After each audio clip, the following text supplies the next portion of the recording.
Welcome to the Black Entrepreneur Experience podcast, inside the business, buzz, and brilliance of Black entrepreneurs. Here is your host, Dr. Frances Richards. What happens in Vegas goes all over the world on Black Entrepreneur Experience, episode number 156.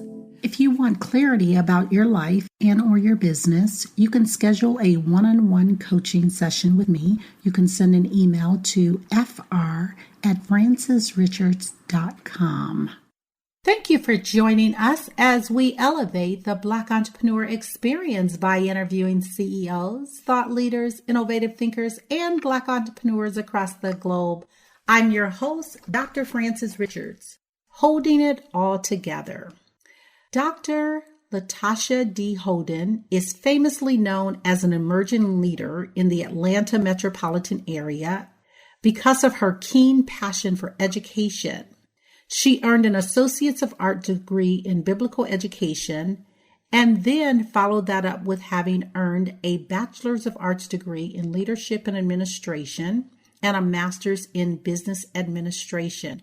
Welcome, Dr. Holden. Hi, thank you for having me. You know, you have a pretty amazing story. Why don't you fill in the gaps and share with our audience what you'd like us to know about you and your business?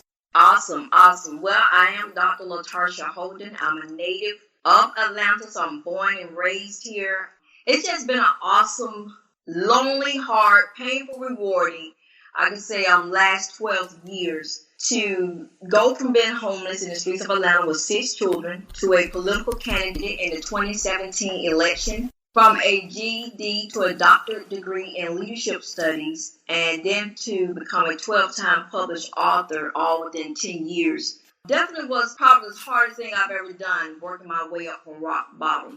So now as a motivational speaker, known as the Phoenix Rising, who's aiding others and changing the narrative of their lives as well through motivational speaking, coaching, my books, my training manuals, and my workshops. So I'm here to aid others in their journey to get to rebuild their life just like I've done, only with the help of God. Dr. Holden, take us back to, it may be several, but give us that aha moment when you were pulling yourself up. What was something that you knew that you were going to be successful or it was going to be all right? Oh my goodness. Well, you know what? I didn't really see at first, because I was 35 years old, uneducated, underemployed, homeless with 6 children. So for me, there definitely wasn't any light. I didn't see any way out of it, but I knew that I was responsible.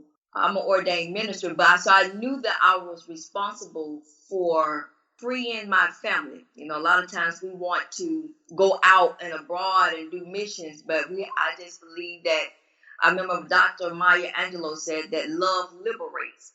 And so for me, the first thing I had to do was liberate my family from homelessness, the chains of homelessness and hopelessness. So that was my first thing. I just knew I made a vow that the streets was not going to raise my 6 children, nor the jails was going to house them. And to be honest, Dr. Frances, I really didn't know what that looked like. I just knew I had to do something to save us. And so I enrolled in college when we was homeless in 2007, living in a board-up house as squatters. And so for me, that was probably the first step that I took to lead my family out of that situation. But I tell you, to be 35, and the last time I had been in anyone's school, I was 15 years old. It was definitely a very scary moment for me, but it was also a step I knew I had to take.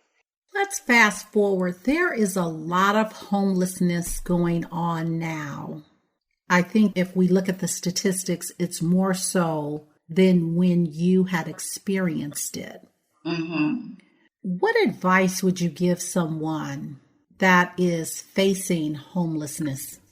Oh, wow. Because there's a couple of components in that. For me, I didn't have a support system, so I'm just winding back. I didn't have a support system, and by me being uneducated and underemployed, it definitely did not make the journey any easier. So for anyone that's facing that situation or finding themselves in that situation, I would definitely say I don't know if you're in church or if you have a spiritual relationship with whoever your higher power is, definitely enrich that. For me, this is my personal walk with God, had he not shown up and intervened, there was no way that I could have made out of it, made out of that situation, nor could I have kept my mental, because my mental health started to decline.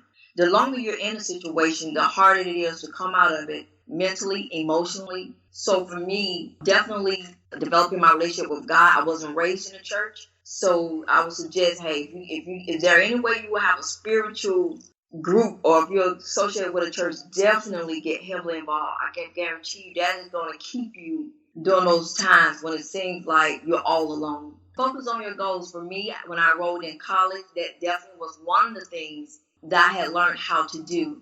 I remember one of my undergrad professors told the class that the world belongs to those who are disciplined. For me, that homeless experience of 2.5, 3 years, I definitely learned how to become disciplined.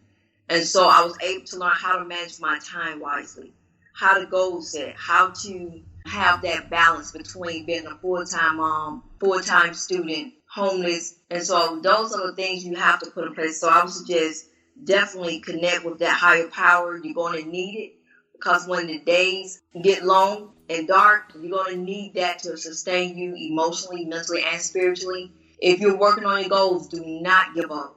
I tell you, had I gave up then, and it was the hardest 3 years of my life, being an undergrad student, homeless, and you bounce around shelters, cars, abandoned house, hotels. It was probably the hardest time, but definitely keep going with your goals. And I just guarantee you that whoever your spiritual, for me it was God. The more I kept taking a step, he took two. And before I knew it, I was crossing the stage with my BA, my MBA, my associates, my BA, my MBA. And when I got accepted into the PhD program for leadership studies, to be honest with you, it was at that moment I really wanted to bungee jump up to heaven and high five God. It was just an awesome feeling just to be accepted at that stage. I love that. So tell us what you are most grateful for now in your life, Dr. Holden.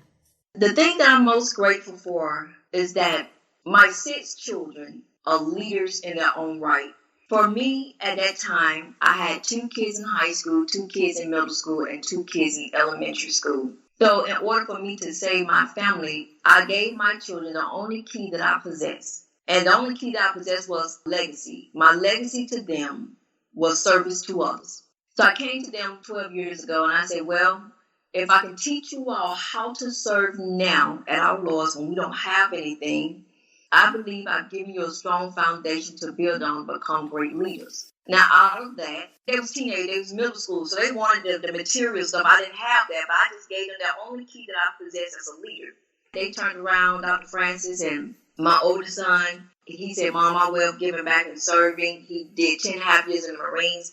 Now he's pursuing a biology degree because he wants to continue serving either as a teacher or a pharmacist. My daughter she went into the medical field. She's an EMT, licensed pharmacy tech, and she's in college pursuing a bachelor's in human services. I have another daughter that she's about to graduate in a couple of months with her bachelor's in human services. She joined the United States Army 2 years ago. My son, he's gainfully employed. My daughter was 18. She became a 2-time Christian published author by the time she was 16 years old, spoken word advocate, artist, speaking out on issues that affects the community. And then my youngest son, he will be 18 this year. His name is Omega. He is the end, the last. There's no more coming after him. And so he's a youth leader. So for me, I believe as a leader, for me to have shown them the legacy of service to others, I believe I've done my job. What was the impact of them living in the shelter, your children? Humiliation, embarrassment. The family was laughing at us. No one would assist. Because at that point, I really thought, I didn't know that that's what I was doing. God was preparing me as a leader. But that's why I tried my best to show them how to make the best of that situation by serving others. So we did it. So by us doing events in the community for other people, and although they complained, they grumbled, they mumbled, they wanted the stuff they saw their friends have, they just enjoyed that. Although they saw me cry, they saw me depressed, they saw me hospitalized for a mental breakdown, they saw the real deal. But my son in the Marines, I'll never forget, he said, but we never saw you give up. And I think that was the pushing and the cornerstone that they built on to continue to keep pushing forward as well. So where were your kids if you were hospitalized or when you were in school full time? Where were they at? They was in school as well. When I was at school, most of my classes I got during the daytime. I didn't try to take evening classes when they're out of school. The time I was hospitalized for a week, they was with my parents. You know, it was so long. And every time I try to go back to that time, I just remember I guess my parents came and got them. I just walked into a hospital. I'm just going to be honest. I think as entrepreneurs and leaders, we don't have enough transparency on our journey. I just remember walking to a hospital one day and told the lady at the desk, I don't want to live anymore. I can't do this. I mean, because it's one thing when you're struggling for 2 months, 6 months, but what happens when your struggle outlasts your strength? And so she said, ma'am, are you saying you want to commit suicide? I said, yes, ma'am. So when they kept me for that week of observation, at that time, I called home, let the kids know I wasn't coming back, and my parents came and got them for that week. But when I tell you how I made it out, I remember they had a padded room on that floor. And I asked the lady at the desk, I said, ma'am, can I go into that room? She said, ma'am, you're no threat to anyone. And I said, I know, but it's at the time that God and I began to form our relationship. I just went in that room every day I was there. And I just dropped down to my knees. Please help me. I don't have anything. I don't know where to go. And I tell you, when I left after a week of observation, I just felt a renewed sense of strength up underneath my wings, so to speak. And that's when I just saw myself matriculating through college. And so, yeah, it was definitely one of the hardest times in my life. But I think they also gained the strength as well to see the raw emotions, you know, to see the depression, to see days or two I might just sit in the room with the door closed, to see me crying, to see me feeling humiliated because family was lacking. But I definitely think they gained the strength when they also saw me that I kept getting back up and fighting. So what problem exists, Dr. Holden, in the world today that you'd like to solve? I think I am a conductor of peace and compassion for each other. I think the world is missing what we love and show compassion for one another. Matter of fact, I remember now that Nelson Mandela said, how can he enjoy the limited freedom that he had when his sisters and brothers were not free? And for me, I took that statement, I internalized, and that's what made me run for office, because I felt I had to go back and have compassion and love for those that are still struggling with their identity, for being homeless, high school dropouts, single moms, those who are living in poverty. So I think it's about having compassion and love for others that we get up and try to make that little corner of our world a better place. Talk about that experience running for office. What was your takeaway from that? It was a very interesting experience. It was 8 of us. I actually ran for City Council District 11, which is the biggest district in Atlanta, and is also the seat that our now Mayor Bottles vacated to run for mayor. It was an open seat, and I just knew I made a vow to God that when he brought me out of homelessness and hopelessness, I'd go back and fight for others. So I was living in the district. That seat came up. I was the only one that wasn't politically connected. I wasn't tied to any elite group, but I knew that I had been through the storm. So for me, I was not afraid to fight for others. So I was the only one out of the 8, didn't have any campaign manager. I didn't have any endorsements. And for that size district, you need about, I said, at least 20 to 50,000 to really make a good and visual impression on the community. So I had about $1,500. I had a strong social media presence. But I had about $1,500 compared to my opponent's $20,000 and $50,000 that they was putting out in banners and signs. I didn't make it to the runoff by the lady who won, who had the 50 grand, she had the full words, to my 1,500. I didn't make it to the runoff by 400 votes. So, and the thing is, when people was interviewing, well, Dr. Holden, you're not like other candidates, you're not traditional, how do you feel? I just felt wonderful. I felt like I stood for something. I was there to show the homeless community that you had someone that was willing to fight for you. I was there to show those living in poverty, the single moms. And I think that's why I did as well as I did in the race, because I was relatable. When I went to the forums and we had our forums, I think I was more relatable. But if I definitely had any help, I think I probably would have won that district. It was just my children and I and about 5 to 6 faithful friends that actually campaigned with me. So someone's listening to this audio and they're saying, I have an aspiration to run. What advice would you give them? Make sure you have the time. It's definitely time consuming. And have the heart. As long as you believe in what you believe in and you can't be moved, whether, your opponents lied. I saw where they taking signs down. It was just a whole bunch of stuff. But as long as you know what you're standing for and why you're in that race, because it's a race, it's one of endurance. It's one definitely of sticking in to the end. But as long as your why is big, you can get through whether you win or not. For me, it was not a loss for me to have pictures of my grandchildren out there with their signs saying, vote for my grandma. I know that was a win for my family. So stand for what you believe in and be ready to endure to the end. Dr. Holden, what is some advice you wish you had followed? Well, one advice that my mentor told me maybe about 3 years ago was own your space. I wish I would have knew that earlier. Own your space. You deserve to be here just like the next person. But no one is going to fight for you but you. And I kind of had that when I realized we was homeless and I realized no one was coming to save us. I knew then I had to do something. But for him to say, own your space, it was an advice I wish I would have had earlier. That I deserve, when I dropped out of school in 10th grade, I had 4 kids at 22, but I still had a right to fight for me and to reclaim my life. So that's definitely one of the biggest advice that I take with me today is own my space. And I have a right to be here and go after my goals just like the next person.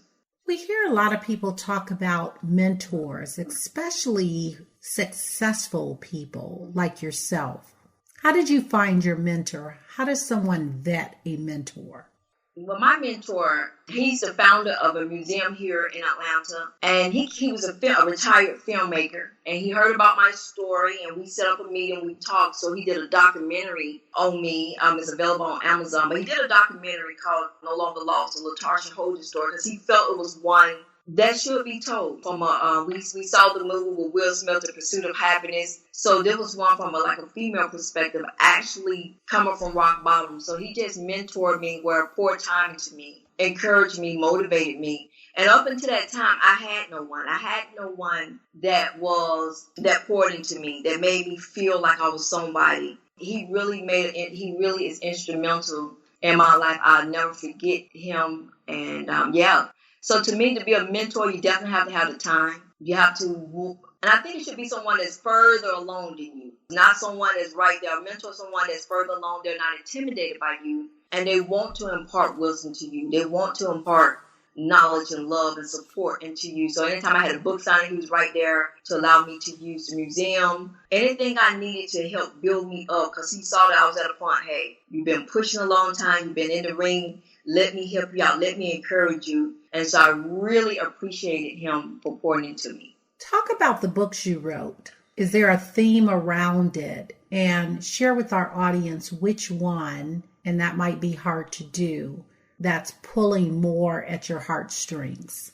Oh, awesome. That's after 12 books, I realized that I love being a children's book author. So I have my life story. Then I have 4 children's books that I wrote too, because it was 4 children that I wrote to dedicate to my grandchildren. I have 4 grandchildren at this time. So I wanted to show love to other children. So I wrote 4 children's books to promote diversity, friendship, kindness amongst each other, love. And so I wrote 4 children's books. Then I wrote a 4-part youth series, because now I want to reach to the middle schoolers. That's probably like the 11 and 14-year-olds. Now I want to reach to them. I'm a community advocate. So this was part of my advocacy work. So I wrote a 4-part youth series on truth and mama wisdom. Each book deals with bullying, sex trafficking, teen dating violence, and love and forgiveness. So I wanted to extend the love that I have for my 6 children out into the world and to other youth. So I wrote the 4-part youth series. I wrote a book for ministry, book of poetry, and then I wrote a 60-page training manual workbook where I just got one nonprofit organization to buy a bundle for their group. But now this workbook is to show people the 7 steps that I put into place to change my mindset from a poverty mindset to achieving my goals. From how did I manage my time? How did I balance life and school or family? So those are the 12 books I wrote. But after 12, I definitely enjoy being a children's book author. Tell us the number 1 strategy to change your mindset. Oh my goodness. That's probably one of the hardest things that I've had to deal with, to be honest with you. It's constant pouring into yourself. One of the things I did, what God did for me, right before I went into school, He had me, I probably read maybe 70 to 100 books within 2 years. So reading, pouring into myself, because the longer you had a negative mindset about yourself, self-doubt, low self-esteem, and you had no one pouring into you. So I was reading, having other authors pour into you. That was definitely something I did to help change my mindset. And today, I still deal with residue. Just because I'm no longer homeless, you got to think about it. I came out of school in 2017. I ran for office 2017. My books, I wrote 12 books within a year and a half between 2016 and 2017. So my mom just now, so to speak, coming out of the struggle or the survival mode, but it's still some residue there. It's still some residue of me have to continually say, hey, you're worth it. You got this. You're valuable. You deserve this. Don't feel ashamed, that you're being honored, Sometimes I still find myself dealing with the imposter syndrome. I deal with, they're going to find I'm not smart enough. I'm not this. Although I have a doctorate, I don't speak with the these and thous. And, I don't. So it's just a lot of things that I mentally still have to work with the residue that's there. But definitely reading, pouring into yourself. Because a lot of times we're not going to have people that come along and cheer us on this journey. And so I had to learn how to encourage myself, how to pour into myself. And the more I started to accomplish goals, that also helped too with changing my mindset and boosting my confidence. Dr. Holden, what does self-care look like to you? Oh my goodness, I tell you, I'm kind of enjoying now that everybody's basically grown, but they are, except for my son will be 18 this year. But self-care for me, I am definitely big on 2 things: quiet time and meditation. I reflect weekly on my emotional health, on my journey, where I'm at. Try to locate myself, okay? Why are you feeling this way? So I've learned how to meditate and do self-reflection. I'm big on quiet time. And another thing I do, Atlanta is like they say the Hollywood of the South. So you can really get lost here. I try not to get caught up in that. So another thing I do for self-care, I don't like being busy. I like being productive. So I don't try to be at everything. I try to be at things that's pertaining to my assignments where I'm not draining myself and I'm not all over the place. So meditation, reflecting on, maybe once a week. And then I also do leadership meetings with myself once a month just to check up on my goals. And so that's how I kind of pace myself and just kind of keep myself in a holistic way. So talk about success. How would you personally define success, Dr. Holden? Success for me is being able to leave your footprint in the world without having to stress about financially. Meaning, I'm a free spirited person, but I do believe I do small things with great love. I'm not rushing to joining organizations just to be felt, to feel like I have to be in this to volunteer.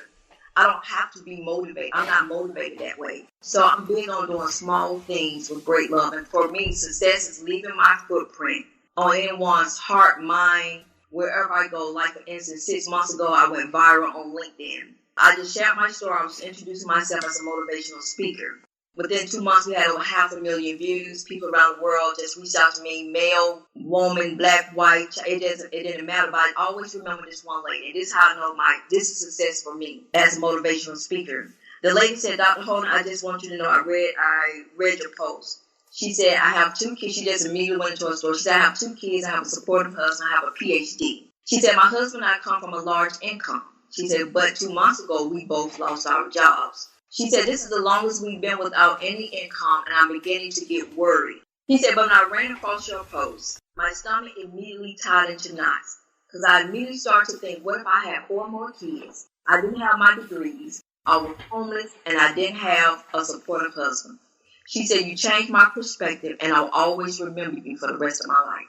So for me, that's what success is. If it's helping someone change their narrative, change their thinking, or push them forward, that to me is what success. Leaving my mark where I have encouraged or inspired someone to do something different, to think different, or even to see the world differently. Speaking of different, how does your family view you now? Well, no one ever really expected me to be on this side of the fence. So it's still strange. When I ran for office, when I preach, when I speak, no one comes out, oh, you're going to embarrass us, because now people don't know you was homeless and you had all the family here. But you know what? God has strengthened me. So their lack of participation in my endeavors does not bother me like it was 12 years ago. Because my thing is, if you want to be talked about in a good way in someone's story, you should treat them better. We never know how God is going to deliver someone out of a situation. And so for me, I guess there's spectators on the sidelines now looking at what God is doing. But I love them all. I don't have no hard feelings in my heart towards anyone. I wish everyone well. So we can learn from successful entrepreneurs, people, or brands just like you, Dr. Holden. Tell us a brand or a business that is dominating, you admire, and why. Well, I do like Motivating the Masses, Lisa Nichols. I like her story from rock bottom. So her as a motivational speaker and as a personal development business company that she has. For me, that's my goal as a personal development coach, a personal development workshop facilitator. Her brand is, sometimes I consider myself like I'm going to be like the next Lisa Nichols, just this motivational speaker that just changing the world, changing lives. So I definitely look to her brand as my headline, so to speak, where I'm trying to take myself to. So who are your top 2 influencers in your life, and what lessons do they teach you? To be honest with you, the world, because of what I've been through, I kind of turned into an introvert. So what I've done is, during my journey the last 12 years, I've chose 3 silent mentors. I mean, I don't know these people that are famous, but I chose 3 silent mentors that I wanted to become into the woman that I saw that they were. So I chose Coretta Scott King, Michelle Obama, and Felicia Rashad. So these were the 3 because I didn't have any physical mentors. I didn't have, coming from homelessness, and just 12 years ago, only people knew my name was the welfare office. So I had to choose 3 people that I had wanted to aspire to become and to have attributes like. So I just chose 3 women that I admired, and Coretta Scott King for the advocacy, the elegance, orator, so I chose her. Felicia Rashad for the elegance and the style and class. Michelle Obama, someone that was, the lady is just intelligent, brilliant, smart. And so I just chose, and I see a little part of myself in each one. So I'm glad that those were the 3 women that I chose to be, I call my silent mentors, that I try to model my life and my style after. So what are your goals for the future with your brand or your business? Well, because I remember I asked God that I'm not from corporate America. I'm not a woman that came from being on the job 20, 30 years. My job was raising my children for the last 30 years. I said, so God, how can I use my gifts and talents to give back into the world and also make an income?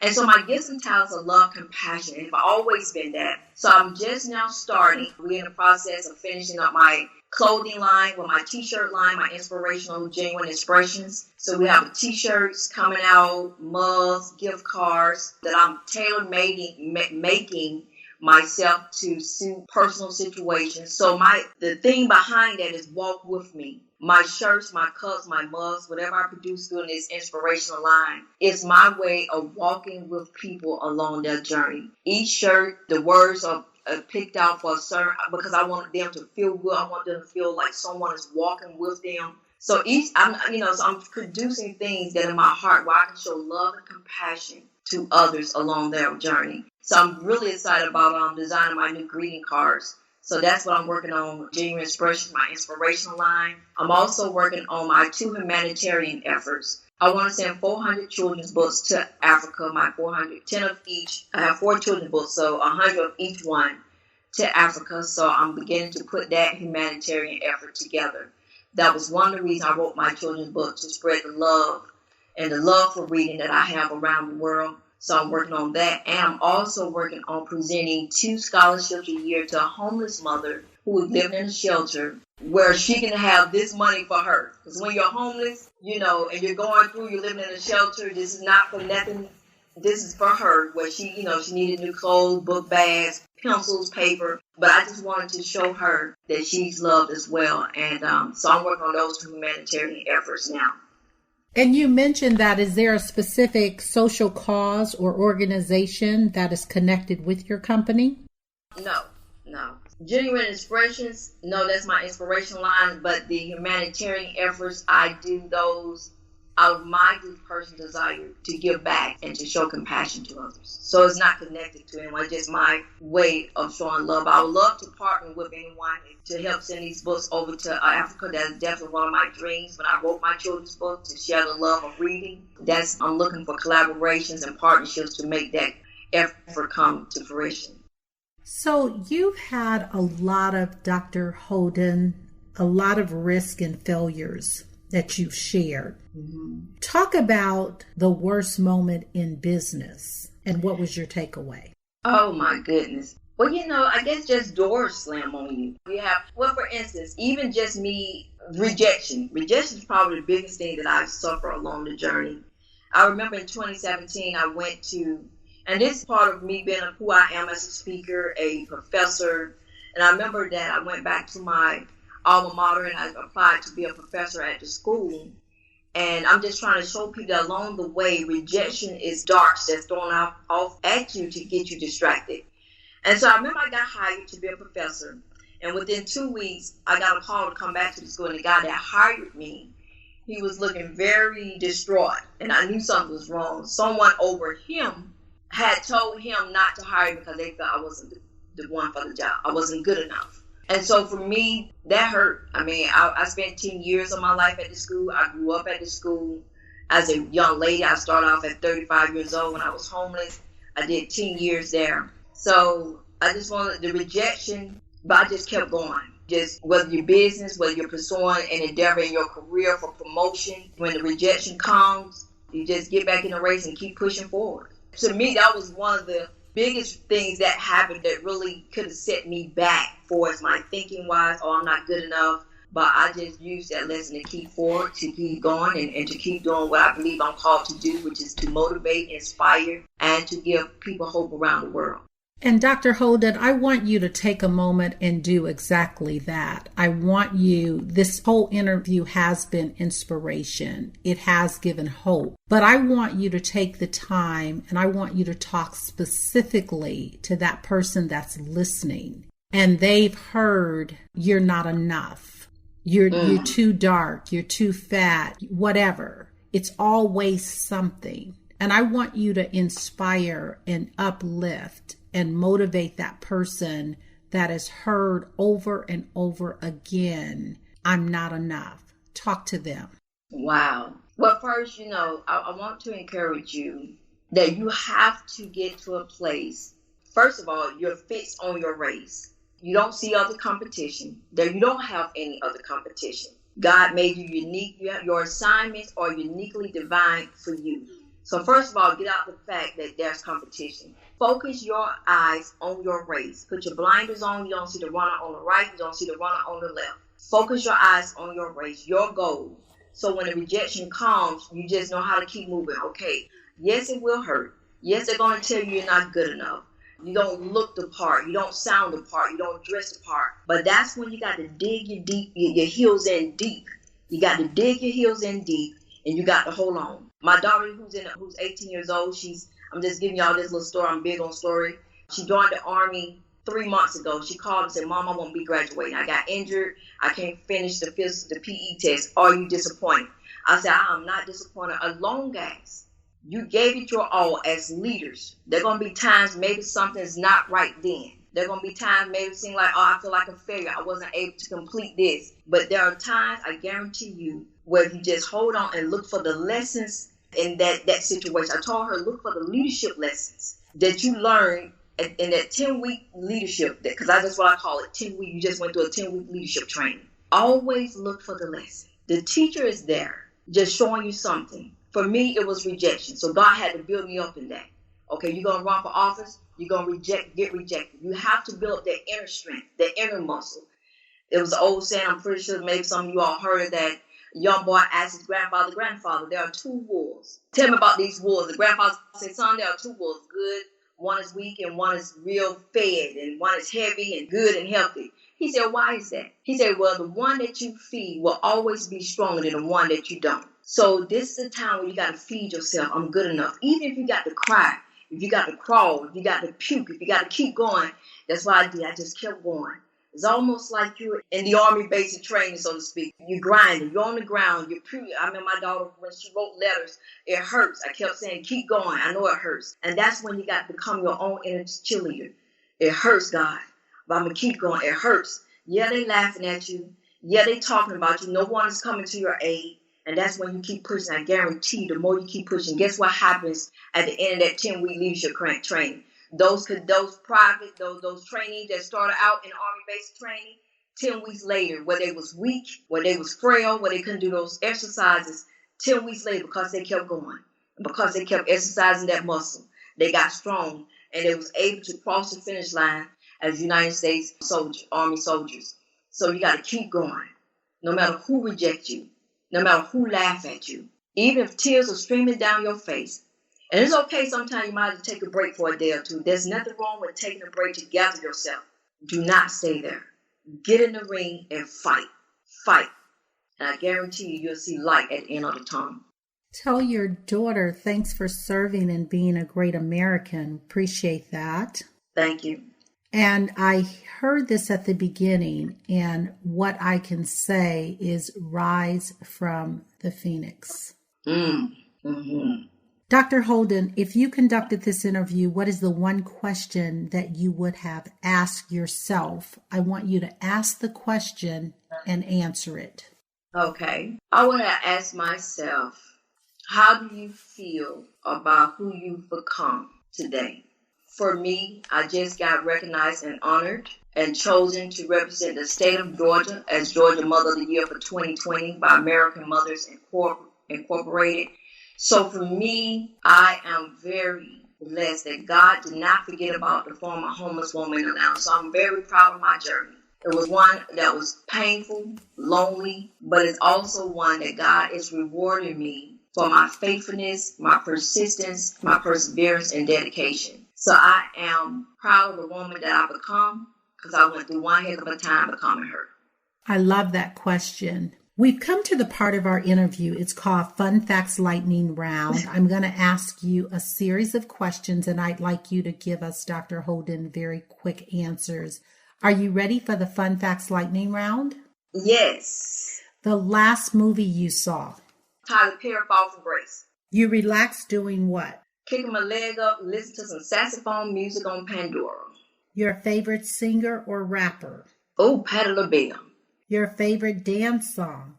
I like Bruno Mars. I'm hot, although I can't remember, but it's anything by Bruno Mars. What food you eat every week, no matter what? I'm a snacker, guys. I'm a snacker. Yeah. So give me a bag of chips while I'm studying or reading. I know I need to get better, but that's my thing. Your favorite month? Oh, goodness. Give me spring, March, April, when the flowers are budding, the trees. Yes, I love it. Just full of life and beauty. Hit the gym or hit the couch? I'm between both. I can't stand the pain, guys. I can't. But getting my health and wellness on this year. So I'm a beginner exerciser. So I get off the couch and get in that gym. Before we let you go, Dr. Holden, share with our audience what is the best way for them to connect with you and to support your business. Awesome. All of my books are available on Amazon. I'm on all social media, such as Instagram, Facebook, Twitter, and LinkedIn. I'm open for speaking engagements. I'm booking speaking engagements for 2020. You can reach me at LaTarsha Holden. That's LaTarsha